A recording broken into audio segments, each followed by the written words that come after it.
Welcome into the greatest podcast in sport betting entertainment. My name is Tanner Kern, certified G, bona fide stud, and you can't teach that. And this right here, this is G Money Grant Mitchell. We are here breaking down everything you need to know about NFL free agency, the good, the bad, the team signing quarterbacks that aren't going to move the needle for them, and you can't teach that. Bada boom. Man, the people in the room, G Money Grant Mitchell, how you doing? I'm pumped up, Tanner. First show from the new crib. Sure, you can tell by the background. We're going to get some more stuff back here. I understand it's a little plain right now. We're going to fill that in, but the excitement is high. I've barely been sleeping for this past week. I've been assembling things. I feel like a real DIY guy with the amount of things I built and assembled over the weekend. But I'm good. I'm excited for the show. There's a lot to talk about. And yeah, I'm ready to dive into it. Yeah, there's a ton to talk about, quarterbacks being one of them. A lot of teams signing quarterbacks that can't win Super Bowls. And before we get into the show and all that, one question for you, Grant. Just before we even talk about anything, the meat of the show. Why do teams sign quarterbacks that have no chance of winning Super Bowls? So I'm glad you said this. First of all, I don't know. I don't have an answer. You got to spend the money somewhere. But I'm glad you said this because have you noticed what the San Francisco 49ers are doing? I haven't. What they traded away Debo. Yes. I have a feeling Ayuk's not going to be there that long. Release Kyle Juszczyk. Dre Greenlaw is gone. Hufanga is gone. Are they maybe saying, hey, Brock Purdy, this extension you want, you're still under contract this year. So how about you go out there and prove to us you are the guy and you weren't just lucky on a good team? I disagree. I don't think you're going to do that with your franchise quarterback. I think they can't pay the money to keep all these star players. That's more what it is. And Brock Purdy, unfortunately, he's the victim of playing for a good team. So people are going to give critiques like that, Grant. But Brock Purdy's done everything they could have asked from where they drafted him to where he is now. He is worthy of an extension. He's not worthy of the number one quarterback in the league money, but he's worthy of a good chunk of money. I don't think he should be fighting it and trying to get the highest deal. I think he should take a little bit more of a team-friendly deal just because of the opportunity that he's gotten in San Francisco. Well, so reportedly they're offering him $45 million a year, which would not be top of the market. I don't know where exactly that would rank. I would imagine it would be middle of the road, maybe even a little bit below that. And his representation, again, supposedly they're going to be fighting for more. It didn't matter what the 49ers came to the table with. Your representation is always going to ask for more and you negotiate from there. But that $45 million a year, that's probably the maximum that I would even go for Purdy at this point. So I understand you don't buy into what I'm selling here, but I think it's on the board. They want to see more from him and how he does when the deck isn't stacked in his favor. Well, I totally agree with that too. And when you look at the quarterback class coming out next year, when you look at all the quarterbacks that are shuffling this year, besides an Aaron Rodgers, many of these teams are going to be set with their guys. I think the Jets, if Justin Fields settles in there, that's a team that's not going to need a quarterback. Then you look at the Vikings with Sam Darnold, that's another one. The Raiders now with Geno Smith. There's a lot of teams that aren't necessarily going to need quarterbacks next season if things play out how they should for these teams. So Brock Purdy, maybe if he doesn't have the best season, they can get him a lot cheaper next year. But he's the face of their franchise, personally. I think he's going to be the quarterback there for years to come. I'm getting blinded by the sun over here. I got to get some curtains up in this place. Yeah, and you got to set up the office, Grant. Honestly, so do you have an actual office or do you record somewhere else? I have like a little nook. Doesn't have a door, but it's got just my stuff in it. You know, one thing, I'm sorry about this, son, by the way, but one thing I noticed when I actually moved out into my own place, going through just as a child and then high school and college, I never put that much effort or emphasis on really designing my space.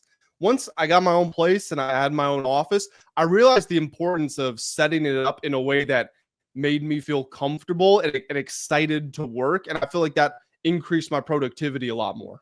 Yeah, I agree with that. You want a good, clean space, especially when you're filming stuff. You want people to be like, damn, that's a nice background. Every time I jump on a Zoom meeting, people are like, yeah, you got a nice background. I'm like, I know. Pretty cool. Yeah, see, sometimes I get a little lazy with my Zoom background and I had a green screen set up and I'll just pop it around and be on the green screen. Yeah, definitely. Well, it's golden hour for Grant right now, but it's also golden hour for WSN.com. WSN.com. Grant, tell the people why they need to check out WSN.com. Yeah, if you want to start shining like I am right now, then you got to go check out WSN.com, home of the World Sports Network. It's a place where Tanner, myself, and a whole bunch of other industry experts, many different sports, we're covering games, we're talking about our favorite player prop picks, looking at future championship odds, and above all else, this is the big deal, okay? Because March Madness is coming up. NBA playoffs are coming up. You go to WSN.com, you're going to find some promo codes for the sports books. So you're going to get things like bet insurance, deposit matches, and a bunch of other ways to win bonus bets to help fund your betting account. So go check it out there, WSN.com, the World Sports Network. Yeah, March Madness coming up, guys. A lot of exciting stuff. We'll be talking some March Madness towards the end of this week, and then obviously next week as we prepare for the first round of the tournament. But today we're talking about NFL free agency, and specifically we're going to focus on the quarterbacks for the first half of the show at least. And the first one I want to discuss is Justin Fields. I think that's the bigger story than Sam Darnold. I think we all thought Sam Darnold was going to land. Justin Fields being a starting quarterback was not a guarantee by any means. His management said, we're not going to sign with the Pittsburgh Steelers unless we're guaranteed the number one position. That obviously didn't happen. I think the Jets is a good fit for him. With that being said, the Jets are just a train wreck of a franchise, and I don't think that's going to change with Justin Fields. And this almost, to me, this puts the Jets further away from winning a championship going with Justin Fields. I think it's a huge move that has a lot of potential good to it, but I just don't think the team is going to be good enough with him playing quarterback to ultimately win the AFC East and get to the playoffs and win a Super Bowl. Well, so I definitely agree. The Super Bowl shouldn't even be a thought right now because you can't win a Super Bowl if you don't have a franchise quarterback or one of the best defenses in NFL history, like you see with it's like a 2000 Ravens, where it's like quarterback's okay, but they've got maybe the GOAT defense. If you don't have that, you're not going to win a Super Bowl. Justin Fields is going to go there, and maybe he revitalizes his career. Maybe he establishes a reputation for himself, gets something like the Geno Smith, the Baker Mayfield, the Sam Darnold contract. You know, maybe after the end of this 1 year, 2 year, somebody wants a 3-year extension for $100 million, and that will have been a successful tenure at the Jets for Justin Fields. I think they're bringing him in not because they're really looking for him personally to do a whole lot for them.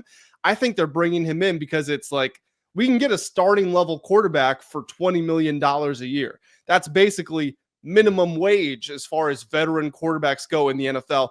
And there's still upside with Justin Fields. Maybe he hasn't looked amazing throughout his career, but when was the last time he was a prolific passer? It was when he was teammates with Garrett Wilson at Ohio State. So maybe that connection comes out. Maybe you get a little bit more from him, and your offense is going to be more dynamic at the very least. If you're watching the Jets last year, Aaron Rodgers was checking the ball down to Breece Hall on 50% of his passes. I know his numbers look okay at the end of the year, but there's a reason his QBR was so bad. There's a reason Pro Football Focus had him ranked so low. And if you watch those games, you know he didn't perform. So I don't think Justin Fields could be any worse than that. And he's still young. There's upside, comfortable situation with the number one wide receiver. I think it's a smart move for everybody involved. Yeah, and even Garrett Wilson too. I think this might help uncap his potential, because his potential was definitely capped a lot last season. I mean, the last 4 games of the year didn't go over 67 yards. He was in the 50s a lot. Had a good season overall, 101 catches, 1,100 yards. But when you're talking about Garrett Wilson, Aaron Rodgers, that connection just wasn't there. It didn't seem like the two really bonded as much as we thought they were going to. So I like this move. I think it's a good one. With that being said, it's not one that you're going to base your franchise around for years to come. However, if he plays well, he's 26, he's on a cheap deal, you get him for 2 years, and you're going to have the chance to extend him after a season if he plays well. So it's what a new franchise that needs a lot of help, like a new franchise with a new coach that needs a lot of help and a lot of other pieces, needs to do for their quarterback. I will say, I like that Aaron Glenn is going to get a quarterback with no ego, somebody who has something to prove. And again, it might not work out, but it's such a cheap deal that you can afford to take that hit at quarterback. And if we look ahead into the draft, we assume the Jets want to give Justin Fields a real shot this year. And personally, I think that means if Shador or I guess Cam Ward, although we really don't expect it, if one of those guys is available at 7, I think they might pass on him. Because I think some of the thought process here is Justin Fields is still young. So it's like, if we draft a young guy, but Fields has this, he taps into the potential we all know he has, but he hasn't really shown yet, then you're kind of out, you're up a creek without a paddle, because you got two guys you both want to get on the field. I think they will pass on a quarterback, bolster the defense, get a skill position guy, whatever, maybe even an offensive lineman, give Justin Fields this year. And then if they need to go into the draft next year, which is supposed to have much better quarterback talent, and if this year doesn't go well, once again, they're going to have a high draft pick next year, and then they get their guy, their quarterback of the future in the next draft. Yeah, there's a 0% chance to me that when you look at the Jets from a draft perspective, they're taking a quarterback now. You don't take one this year. You build around Fields. You build other guys for a potential new quarterback to come in a year and take over, just because Fields is your guy. He's young, he's cheap, and he's still got talent. We saw what he did for the Steelers. He didn't look great with Pittsburgh. He won games. I think he won games more thanks to the strength of the team than like lighting up the stat sheet, but still a guy that can do something for you here. It's going to be a long season for the Jets. We know that. They did go from 180 to 1 to 150 to 1, though, after the signing. Something. It made a move where when you look at Seattle with Sam Darnold, they made absolutely no movement in the Super Bowl market taking him. This is my thing with Seattle. I understand that a lot of people out there, and this sounds weird because it sounds like I would be criticizing an everyday fan, somebody who doesn't get to watch a lot of Seattle games because they're in the Pacific Northwest, because they're never really competing for the top of their division or conference. It's easy to overlook them. I don't understand why the Seattle front office struggles to realize how good Geno Smith is. I'm not saying Geno's like a top 7 guy in the league, but I don't think there's a world in which you can say Sam Darnold is better than Geno Smith. Based off of last year, at the very best, I would say they are even. And when you consider that Sam was a bust for his career, and the Jets are a terrible organization, but he was a bust for his career. He then goes to Kevin O'Connell, who has made the best out of anybody he's gotten his hands on. He got Kirk Cousins. Kirk Cousins had the best year of his career. He had Josh Dobbs. Josh Dobbs looked like a reputable starter. He got Sam Darnold. Sam Darnold's an MVP candidate. When you go from Minnesota with Kevin O'Connell, Justin Jefferson, Jordan Addison, great offensive line, great left tackle, Aaron Jones, and a strong defense to support you, when you get out of that system, you're going to look a lot worse. If we had flipped places and Geno Smith was in Minnesota, I think he would have done the exact same thing Darnold did, maybe even better. So Seattle needed a quarterback because they traded Geno Smith. And I get that. And sure, they get a 3rd round pick now, so there's a little more draft capital. But I don't understand why you don't fix the obvious holes. Take your 1st round pick, go into the draft, get a Josh Simmons, an Armand Membu, a Josh Connerly Jr., somebody like that, whoever's available for you, build the offensive line, give Geno some time, and I think things would have worked themselves out there. I don't get the Geno for Darnold swap. I don't either. With that being said, it's a move that Geno, I think you can look at Geno and say Geno and Sam Darnold and say, well, Sam's younger, right? Sam's got more potential.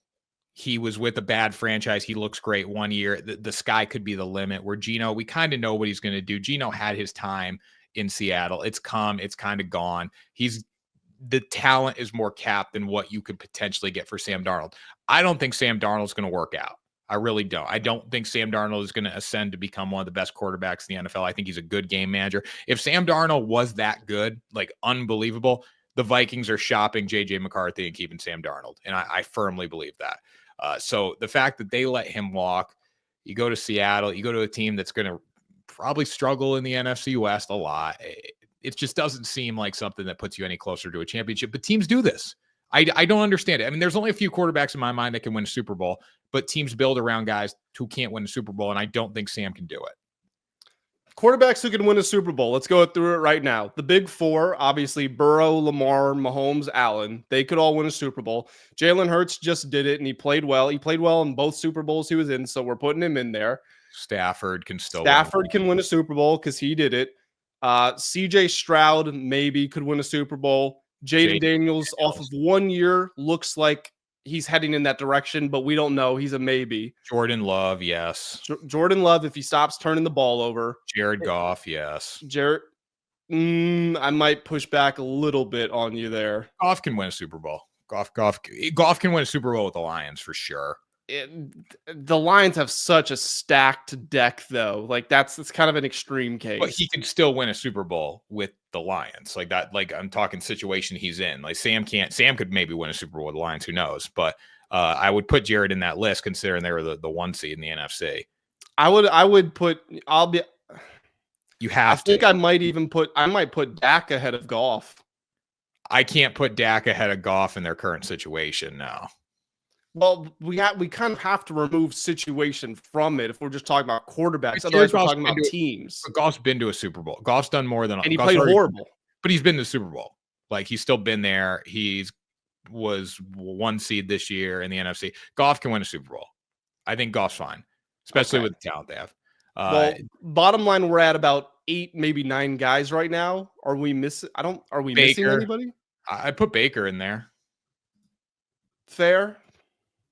He's not the upper echelon, but Baker's right at a top 10 quarterback right now. So we're at less than 1/3 of the league. About 1/3 of the league can probably win a Super Bowl. Lamar. Let's see: Lamar, Josh, Burrow, Allen, Love, Goff, Purdy because he's been there. Mahomes, Jalen. You said Allen twice, by the way. I did. Yeah. So take 1 finger away. I don't think I did.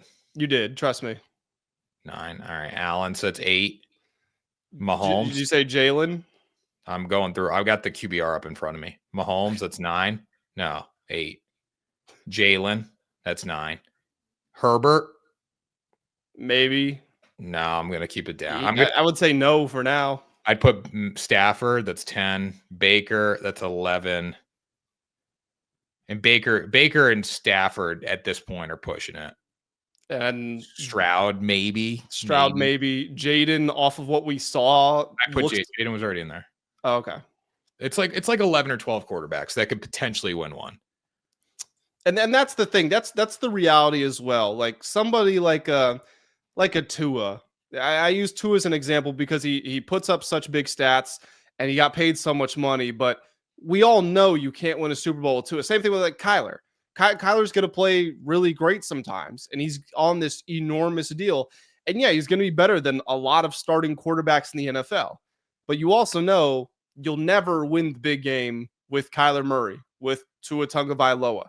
So you've got to pay guys, and you want to pay your guys, but at the same time, you have to recognize the reality of a situation. And in this league, you usually only go as far as your quarterback takes you. So if you have 4 or 5 years of data, and let's use Tua as an example. Yeah, if you go into the draft, there's a strong chance you'll get worse. But if you lock him up to this massive $60 million a year deal, well, then you're not going to win the Super Bowl for as long as he's on that deal. So which side of the coin do you want to go on? Are you willing to risk being mediocre or being flat out bad in the pursuit of maybe hitting a gem in the draft and winning the Super Bowl? Yeah, Kyler's trash. I mean, Kyler's not good. He can't win a Super Bowl. Like, he's not close to Baker when it comes to winning a Super Bowl. So, and that's a guy that they built a franchise around, which blows my mind. I'm not building around 5'10" quarterbacks. Can't do it. Just it doesn't work. Doesn't win. We've seen it year after year. So if I'm these teams, if I'm like the Jets, and maybe this year is an exception for the Jets because I do think Justin Fields gives them the ability. If they're not good this year, so what? Year one with a new coach, you can build around Justin Fields and then go get a quarterback later. I think the best teams obviously have the team before they get the quarterback. The quarterback doesn't make the team. The team can help make the quarterback when in terms of like progression and development as a rookie. Now, when I'm looking at Seattle, when I'm looking at Las Vegas, like Vegas not drafting a quarterback is the craziest thing to me. I don't get it one bit. Yeah, Vegas, you could put the Jets in there, obviously. The Pittsburgh Steelers, these teams who just continually do not have a quarterback and they don't try to address it. The best they do is they get these stopgap guys for 1 or 2 years, but then they never actually stop that formula. They just keep bringing in these journeymen like, oh, hopefully they'll give us 1 year and we'll get to 10-7 and that'll be a success. Where's the long-term ambition? Where is the planning? You play football to win games, yes, but 10-7 5 years in a row is not winning. There's no progress. You're not going anywhere. You have no vision. Where is the desire to actually compete for a championship? And you just don't see it with a lot of these teams. You know what, too? And we're going to obviously talk about Aaron Rodgers going to New York or going to Pittsburgh. But if I'm Shedeur and I'm Cam Ward right now, I'm getting a little nervous. Maybe not Cam Ward, but if I'm Shedeur, like my stock has really dropped based on how the quarterback free agency class has gone lately. But we can talk about that in a minute. Shedeur. Well, let me jump in here. So if we go back to the draft order, the Titans might take a quarterback, might not. The Browns just traded for Kenny Pickett. I don't think they think he's the guy, but maybe they don't feel compelled to take a quarterback either. You've got the Patriots and the Giants. The Giants are a maybe as well. We know they were trying to get Stafford.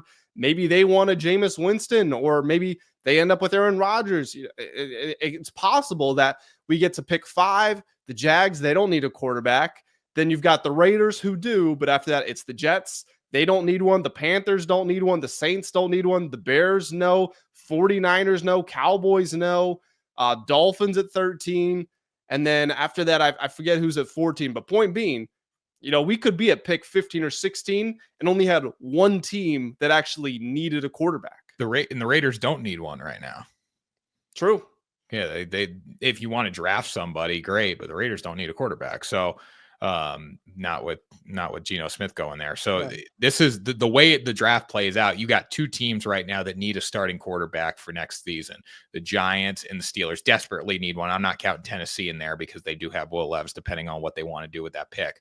But Aaron Rodgers is the one free agent quarterback left on the board with starting potential. And there's 2 teams for him, Pittsburgh or New York. If you're the Steelers, you're probably drafting a quarterback. Or no, you're probably signing a quarterback, not drafting. If you're the Giants, you could do either of the above. So where do you see Aaron Rodgers landing? And then how does that impact the draft, Grant? Well, I don't know if I'm ready to say this is where I see him landing. But for both team and player, the Steelers make so much more sense. Yeah. Going to the Giants does nothing for Aaron Rodgers. It probably ruins his legacy. Not that it hasn't been tainted already, but nothing good's going to happen there. And you're just going to destroy the team. The team's not going to play well. You've spent some money to make some upgrades in the offseason. He's going to go in there and blow up your locker room chemistry. Your coach is going to get fired. The GM might get fired. It's going to be a disaster. With the Steelers, Aaron Rodgers is very fond of Mike Tomlin. Mike Tomlin, likewise, fond of Aaron Rodgers. There's a proof of concept in that the Steelers have a winning record every year. They don't really get more than a game or 2 above 500, but they do stay above 500. And that culture there, it's insulated to the degree that they could withstand some of Rodgers' locker room shenanigans, some of the comments, the actions that usually blow up team chemistry. They have proven that they can hold it together. They just traded for DK Metcalf, which is a pretty big deal. I don't know if they're going to hold on to George Pickens and Metcalf, but they have weapons there. They have a defense. It just makes more sense for everybody involved. He has to go to Pittsburgh.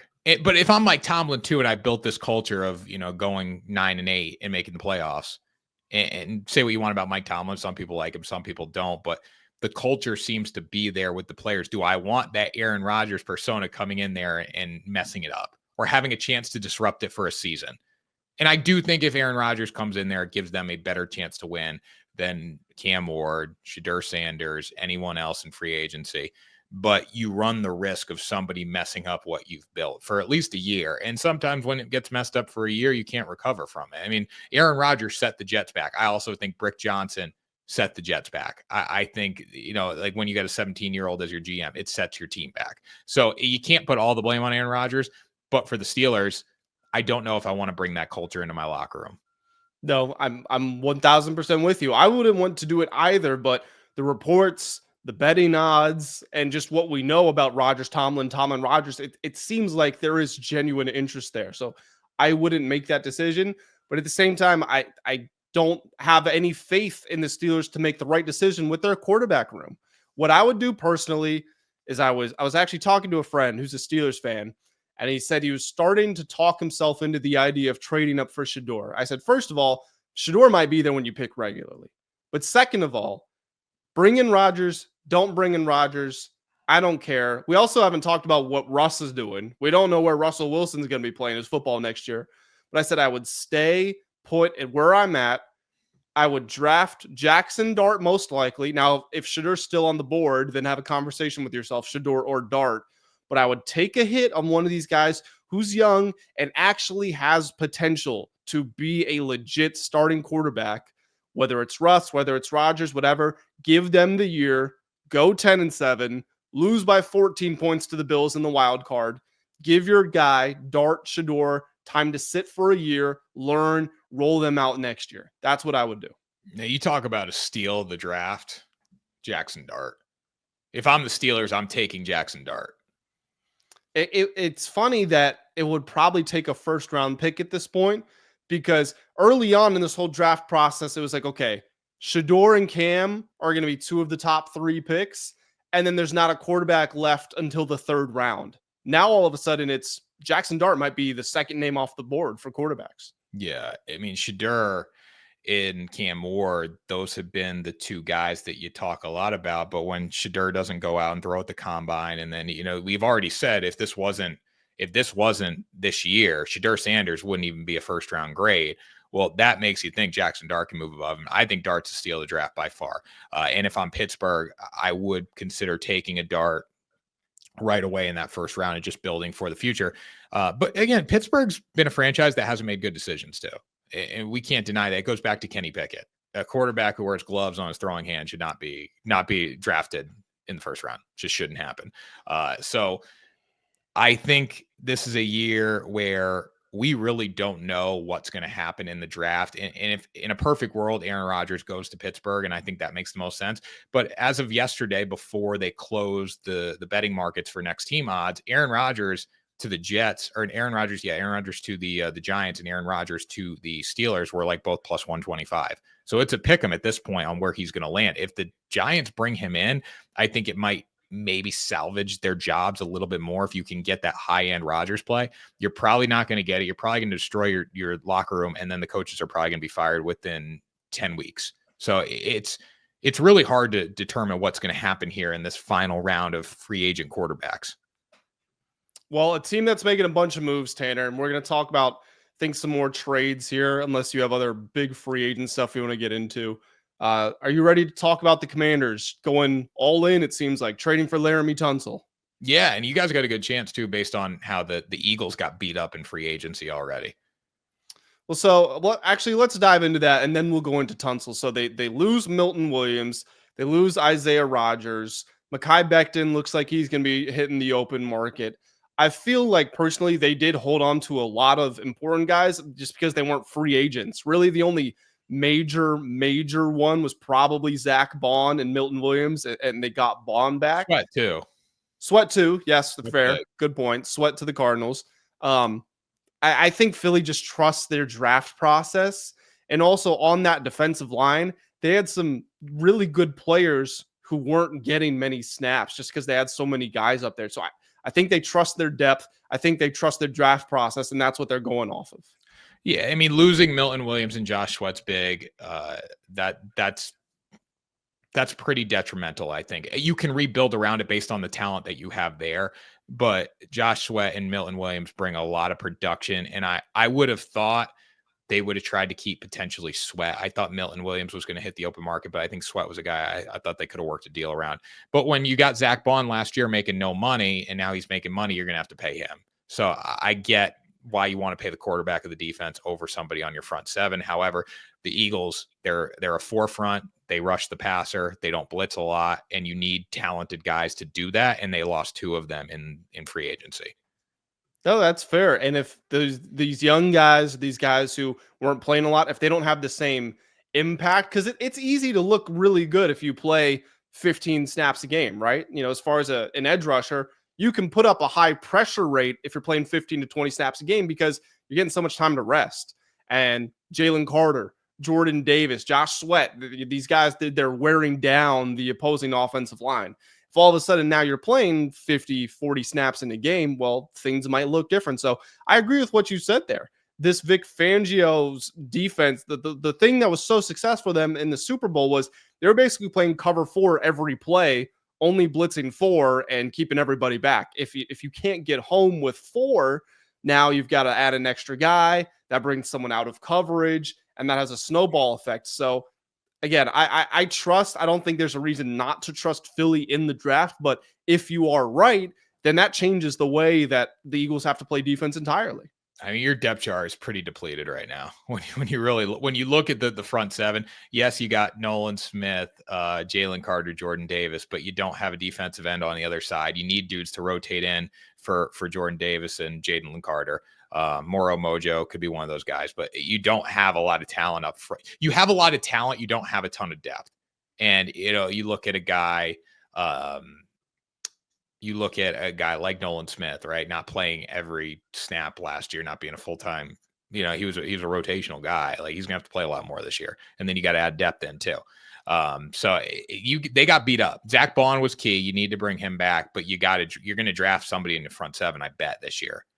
You know what else is an interesting problem to have? And it's one of the best problems you could have because it means your front office did a great job, but they hit on so many draft picks all around the same time that all these guys are going to be wanting big deals within the same couple of years. So is it possible like 3 years from now, Philly just has so many studs that there's no like low contract, high value guys and they go 5-12 just because they have to pay everybody and they can't hold on to them? Yeah, it's the way it is, man. You got to pay people, You do have to pay people, and getting to this Laremy Tunsil trade, he's probably going to get paid. This trade, I believe, is going to come with contract extension. It only seems logical. I want to know what your reaction to this is because the listeners know I'm a Commanders fan. So I want to hear what you think first, and then I'll give you what I think. Okay. So I think that the Commanders are going for it. I got to look what the actual trade was with it was a 2nd-round pick in next year's draft, a 3rd, a 4th, and a 7th, and the Texans gave Tunsil and a 4th back. So if we just cancel out the 4ths, it's a 2nd next year, a 3rd, and a 7th this year. 2nd next year, 3rd and 7th this year. I mean, you gave away a lot, but you are set too with the talent that you have. You got a lot of young players. You're going to need some skill players in the future, though, Grant. That is going to be a problem, I think, moving forward because your receivers are getting older. Debo's not going to amount to much, I don't think. If he does, it's not going to be for a long time. So right now I understand getting the offensive line in place to eventually get skill players in the future, but that's going to be a problem for you guys, I think, moving forward, and trading those picks away could hurt you. With that being said, you got a really good offensive lineman. My biggest issue is your offensive line was good last year based on how you guys played football. I know when you look at maybe in-depth numbers, like Jayden couldn't sit in the pocket and throw the ball. He didn't have all day to do that. But just how the offense worked, you guys were an upper echelon offensive line. So maybe adding him in is going to help Jayden Daniels sit in the pocket and be able to pick teams apart a little more and not be on the move. However, the offense that you guys ran last year did work, and it didn't require having a big-time offensive lineman to do it. So I have mixed opinions on this trade. And Laremy Tunsil's a great player, 5-time Pro Bowler, several-time All-Pro. I don't know the exact number. Not last year, but the year before, he was the top-rated pass blocker according to Pro Football Focus. Last year, he was 10th in pass block win rate. It's a guy who's established, 6'5", 320 pounds. He's going to come down and anchor the blind side, which is the all-important position on the offensive line. Everybody knows the superlatives. They know the guy that Laremy Tunsil is. I have some concerns because he led the league in penalties last year. He gave up, I believe, I think it was 21 pressures. It was either 21 or 19. I don't know why I'm getting those numbers confused. That wasn't a ton, but it was more than he usually does. He only gave up 2 sacks in the regular season, and they were both in the first week, so get the rust off. He will come in. He will make a positive difference. That's not where I'm really concerned. Also, it does show the Commanders are giving up on Brandon Coleman, who was a rookie draft pick last year. They're giving up on him at left tackle. Maybe he goes to guard. Maybe he goes to the bench. Who knows?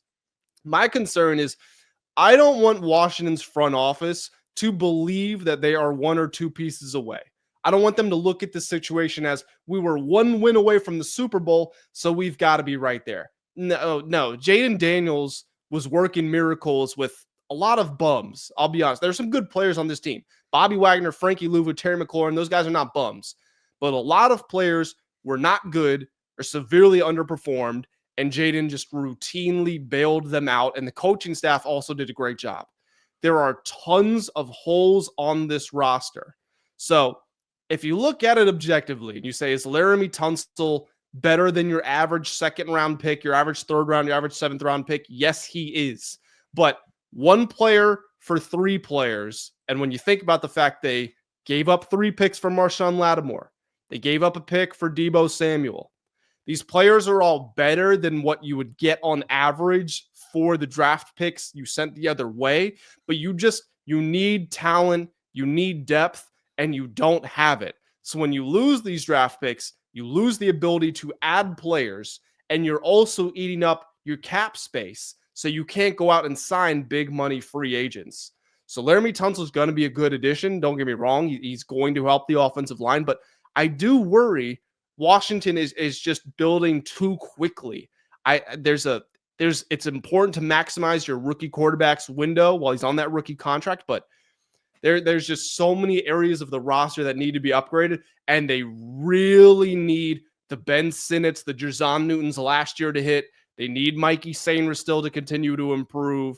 They need a lot of these guys to show up in the draft because they don't have many picks. Yeah. Overall, this is a move for a team that's like going for it this year. And I don't know if you can afford to go for it this year because your defense, while the defense did play really well in the back half, there's still a lot of holes. Like, as you're saying, there's a ton of holes on the defense. And then offensively, again, just looking to the future, I think Brian Robinson Jr. is the back of the future there. So you're set at running back. I think B-Rob is terrible. I think he's a bottom 7 starting running back. He's an upper, but you're not gonna go sign a running back. They have to draft somebody. As a fan, I will be furious if they don't draft somebody, knowing how loaded this class is with running backs. But he averaged 4 yards a carry. Like I think he's fine. Alabama, 25 years old. He's young. He's still in his window. Getting a running back doesn't separate you, in my opinion, at all. I think you need more skilled receiver talent than you do running back talent. Well, I would take, there has to be a skill position player. I mean, it is a fireable offense if they don't draft a receiver or a running back. You can argue about which one it is, but you got the offensive lineman. Deebo is good as, I don't want to say a gadget player because he's better than a gadget player, but you know what I mean? He's not a conventional wide receiver. Terry's the number 1. Deebo's going to do the weird stuff. You have the offensive line. You need a home run hitter. That could be a really fast slot receiver. That could be a 6'5" jump ball X guy. That could be a running back, but you need somebody to make this offense explosive. I believe Washington was 30th in explosive plays last year, and that's with all the magic that Jayden created. You probably wouldn't think they were that low because of how many highlights Jayden had, but that was the reality of the situation. It's because the roster was so limited at the playmaking positions. I honestly like Chris Rodriguez, a running back. I did too. Like, I think Chris Rodriguez could be a guy, but you're not a running back away. I mean, like, Terry's great, but he's 29. He'll still be good for a while. Deebo, I don't see Deebo doing anything. Noah Brown's your number 3. Luke McCaffrey, like, Jamison Crowder's old. Zacchaeus is young. Like, but at the same time too, you don't have a stacked receiving core where I'm like, wow, I fear these guys. The Eagles, I fear a little more. So I think it'd be receiver that I would try to go with. And then defensively, you need holes. But the picks you gave up, those are guys that are contributing skill players in the future where I don't see you guys winning a Super Bowl this season. I think you guys went above and beyond. I almost see you being more of the Houston Texans and maybe taking a step back because realistically, it's going to be hard to be in the NFC Championship game once again. Absolutely. I've been saying that all offseason. I think this next year is like a 8-9, 9-8 year for the Commanders. I think Jayden's going to be great. If he has the Lamar type year where he goes to MVP conversation and actually wins it in his second year, then they would be better than 9-8, probably, win 11, 12 games or so. But point being, I don't think it's going to be as good of a year as it was last year for a lot of the reasons you're saying. Teams also have some film on Jayden, and to his credit, even when he played poorly, aside from when he was injured, he still was fine. They got railed in the NFC Championship game, but Jayden wasn't bad. It was the team was turning the ball over. They were fumbling again. Defense couldn't get a stop. So I have confidence in him, but I just don't have confidence in the roster overall. I really, really want to see what happens today and tomorrow, which are kind of the legal tampering periods before free agency opens in the afternoon on Wednesday, because they really got to fill this roster out. Again, I keep saying it, but they are not like 1-2 acquisitions away. They need a lot of players.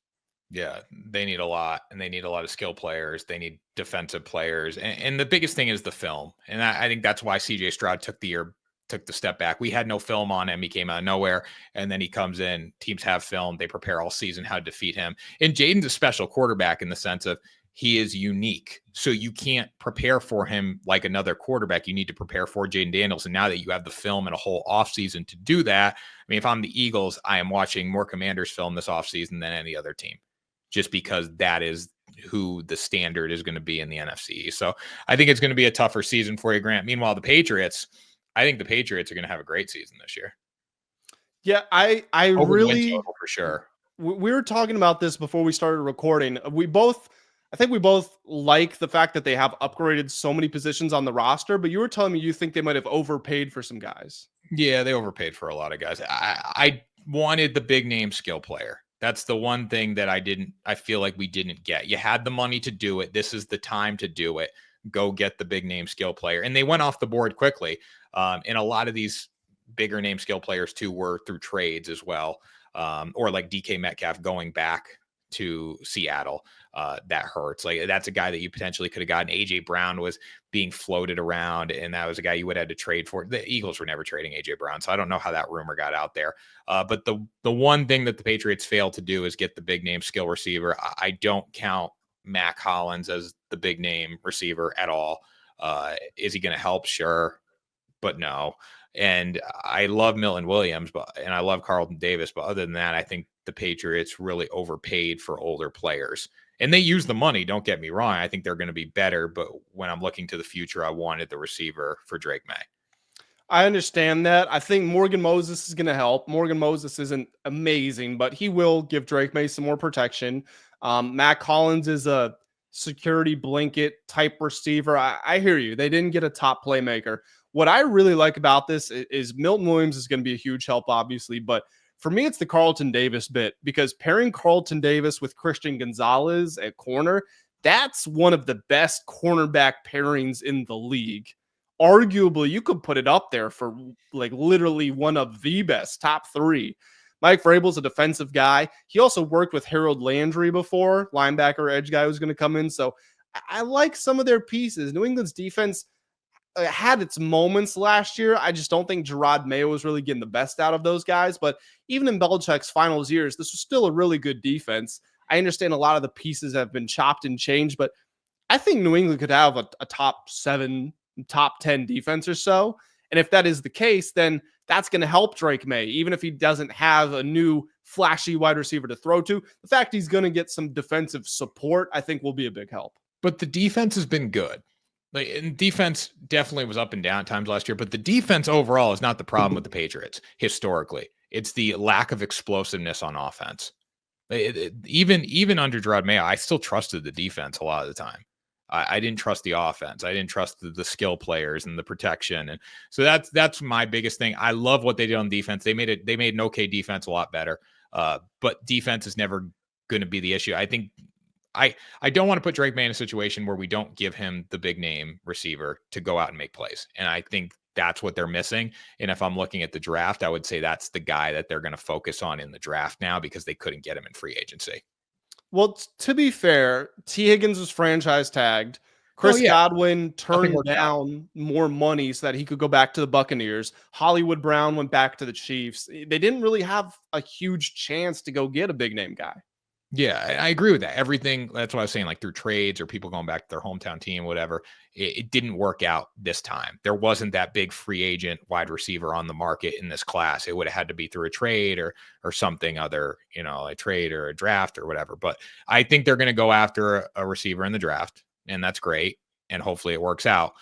They did what they could do. I love, like, Milton Williams is great. That's the biggest signing. Carlton Davis is huge too. The defense is going to be good.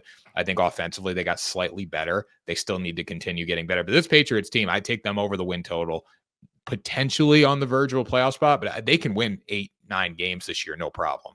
What is the win total? Do you know? They don't have them up yet, but I think it's going to be like 7.5. I would guess it would be lower. I would guess probably like 5 or 6.5. But I'm with you. I would feel more confident in the over. I think it was 4.5 last year. It's definitely going to be at least 6.5, potentially 7.5 for plus money. I think their 8-9 is reasonable with Vrabel in his first season. The odds makers just usually aren't as optimistic. Even they'll give the Chiefs like 11.5, even though they seem to go over that every year. Yeah. I mean, we'll see. It's when I'm looking at the Patriots, though, as a team, they have everything they need to be successful, especially moving forward. And this is going to be the big jump for them. Drake May look great. And people are saying Drake May could be the best quarterback in that class. Not saying Jayden isn't right now, but Drake hasn't been able to show his stuff over a full season. So we'll see what happens. I think the future is really bright for the Patriots, which is exciting. Are they ever going to get back to where they were? No, because that's unprecedented. But they could be competing for playoff spots. And I mean, honestly, the division's wide open. They should be second in the division. So, question for the Patriots with this whole receiver conversation we're having. If Travis Hunter is on the board, I'll give you a couple things here. If Travis Hunter's on the board at 4, do you want them to take him? And then do you want them to trade up to the end of the first round to get an Emeka Egbuka, a Luther Burden, somebody like that? Maybe Ted McMillan if he falls somehow, because he's been falling on a lot of mock drafts. I like trading up to get another first round pick and going for it. I don't think you take Travis Hunter now. You don't need him. There's no reason to take him. I don't think he's the best receiver in the class. I don't think he's the best DB in the class. He's a great talent and he would make me excited. But there's also a very good chance he's returning punts at some point, and that's the best thing that he does in the NFL. And not saying that in a negative way, but when you're not the best at one position, when you're really good at both positions, and for the Patriots, you have the secondary. You don't need help in the secondary. Don't you want to go get the guy who played receiver and was really good at receiver? And I'm not saying that can't be him, but I would rather have the guy who's focused on receiver throughout his career. That's just me. What would you say? Yeah, I don't hate the idea. I'm interested to see really what they do with that 4th pick, because for me, for a while, it was a foregone conclusion they were going to take Will Campbell and beef up the offensive line. But there's some concerns about a couple of things, one of them being his arm length. And I know that a lot of people don't care about that, but the scouts care about it. The front offices care about it for a reason. So I'm going to take that with some level of importance. I would have thought if they weren't going to go Will Campbell, then they would have gone Mason Graham, but you just signed Milton Williams. So are you going to put Mason Graham there? The Patriots are going to be a big swing spot in this draft. They might even trade off of that, move back and get, if they move from 4 and they're willing to go down to 15 or 16, then they might be able to get a second or even a first in the next year as well. Patriots fans, I think, will be mad if Travis Hunter's on the board and they don't take Travis Hunter, but I don't want the Patriots to feel obligated to take Travis Hunter because he's the most exciting player in the draft. And I was really excited about the team, having that first pick if they would have lost the final game and getting a Travis Hunter there. But now, based on what they did in free agency, you don't need corner help at all. That would be a waste. And he could play receiver for you, but I think he's a better cornerback. That's fair. Are we ready to move on from the Pats here? Yeah, we're ready to move on. A team that I think has had a great free agency is the Chicago Bears. Trading for Jonah Jackson, trading for Joe Thuney, get the guards right, help Caleb Williams out. Then you also sign Drew Dahlman, a very good center. You get some more help on the edge. You get Grady Jarrett after he was released by the Falcons. Just beef up the trenches. If there's one thing Ben Johnson's going to have learned from being in Detroit, it's you want to control the point of attack. I'd tell you what, with this 10th pick, I think there's a very good chance they go into this draft and they get an Ashton Genty, or maybe they're really high on Amari and Hampton and they get him. You have all those weapons on the outside. You have a strong offensive line. You have Caleb. You have a home run hitter at running back. The Bears could suddenly have a very scary offense. I agree. I don't think it's still the Bears though. Like that's where we're at. Like it's still the Bears. It's a new head coach. Like who knows? Ben Johnson might be a terrible head coach. He might be. Did you see him throw Goff under the bus? No, I didn't see that. It was I think it was at the combine. I could be wrong, but I think it was at the combine. He was giving an interview and they were just asking about his level of excitement going to be with the Bears and first time head coach and all that. And he was like, yeah, it's great. I've seen Caleb and I've admired his skill set. And he basically, and not these exact words, said, I've never been able to work with a quarterback who's able to extend plays. Everything doesn't have to be on time. He can change the game with his talent. I was never able to work with a guy like that. It's very clear he's talking about the limitations that Goff had. And he still had one of the best offenses in football. So I can't really, it worked. Whatever he was doing worked. So I wouldn't have thrown him under the bus. And that's the kind of stuff too. These cocky offensive coordinators that go into head coaching positions when it's a totally different ball game, it doesn't always work. There's more failed head coaches than successful head coaches. Now you're going into a franchise that knows nothing but failure as of late, and you got to turn it around. You have a quarterback who knows, we don't know what Caleb Williams can do. He looked good at times. He looked bad at times. He had no offensive line, but I'm not ready to get on the Caleb Williams train by any means yet. So you got a lot of tough things if you're Ben Johnson to go and conquer there. So I wouldn't be throwing anyone under the bus. No, I'm 100% with you. Also considering the fact that he's in a division with the Lions and the Vikings and the Packers, the Bears could show a lot of improvement and finish last. And realistically, I'd say third's that sweet spot. I would too. The Vikings are going to regress, I think, inevitably. And the Packers, I just don't know. I'm waiting for them to take that step.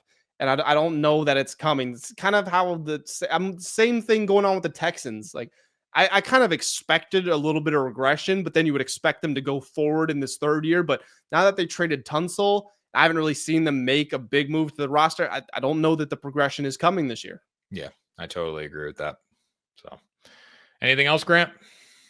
I mean, look, guys, please, we said it on the last episode and you did show us some love, but hit the subscribe button. Tanner and I are here. We're going to be monitoring free agency, just like we're monitoring the NBA playoff hunt. March Madness, big March Madness shows coming up. Betting talks. We're going to get picks, dark horses, maybe talk some conference tournaments, all that great stuff. You're going to find it right here on this channel. So please hit the subscribe button. Just like we said on the last episode, some of you showed up. It's time for the rest of you to do the same. Definitely, Grant. Well, with that being said, smash the subscribe button, follow the show, like the page, like the video, do everything you can do to get this thing to the moon, guys. And we will see you next time for another episode of Ride the Line.